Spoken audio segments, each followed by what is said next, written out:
Лариса Айтиева работает на этом молочном заводе с момента его открытия. Она хорошо знает свое дело. До того занималась переработкой сельхозпродукции. Поэтому при изготовлении сыров у нее не бывает проблем. При этом она даже успевает помогать другим. Условия труда ей нравятся.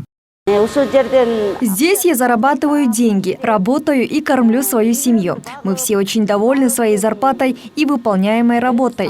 Этот нарынский молочный завод может перерабатывать до 150 тонн молока в сутки. В связи с этим местные фермеры переходят от количества к качеству и разводят молочные породы коров.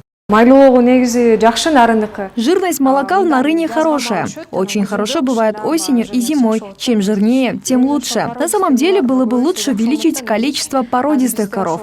На наш завод поступает продукция от одного поставщика. Сейчас молоко, которое привозят, жирное, потому что поставщик хорошо кормит коров. На сегодняшний день в этом помещении трудятся 25 человек, которые перерабатывают около 45 тонн молока в сутки. Сыры и сливки, сделанные их руками, отправляются на центральную базу столицы, а затем экспортируются в государства-члены ЕАЭС.